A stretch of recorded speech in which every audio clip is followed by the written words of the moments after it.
सहस्रशीर्षं देवं विश्वाक्षं विश्वशम्भुवं विश्वं नारायणं देवमक्षरं परमं पदं विश्वतः परमान् नित्यं विश्वं नारायणगुं हरिं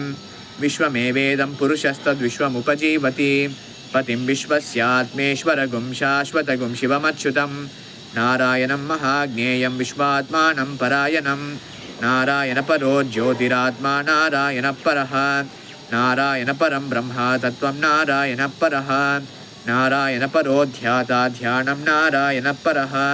यच्च किञ्चित् जगत्सर्वं दृश्यते श्रूयतेऽपि वा अन्तर्बहिश्च तत्सर्वं व्याप्य नारायणस्थितः अनन्तमव्ययं कविगुं समुद्रेन्तं विश्वशम्भुवं पद्मकोशप्रतीकाशगुं हृदयं चाप्यदोमुखम् अधो निश्चावितस्त्यान्ते नाभ्यामुपरि तिष्ठति ज्वालमालाकुलं भाति विश्वस्यायतनं महत् सन्ततगुं शिराभिस्थूलं भत्याकोशसन्निभं तस्यान्ते शुश्रुगुं सूक्ष्मं तस्मिन् सर्वं प्रतिष्ठितं तस्य मध्ये महानग्निर्विश्वाचिर्विश्वतोमुखः सोऽग्रभुग्विभजन्तिष्ठनाहारमजरः कविः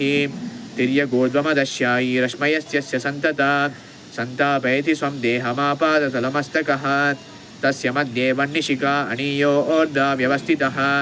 नीलतो यदमध्यस्ताद्विद्युल्लेखे बभास्वर नीवारशूकवत्तन्वी पीताभा आस्वत्यनूपमा तस्या आशिखाया मध्ये परमा आत्मा व्यवस्थितः स ब्रह्मः स शिवः स हरिस्सेन्द्रसोऽक्षरः परमस्वराट् हृदगुं सत्यं परब्रह्मं पुरुषं कृष्णपिङ्गलम् ऊर्ध्वरेतं विरूपाक्षं विश्वरूपाय वै नमो नमः नारायणाय विद्महे वासुदेवाय धीमहि तन्नो विष्णु प्रचोदयात्। ॐ शान्तिः शान्तिः शान्तिः।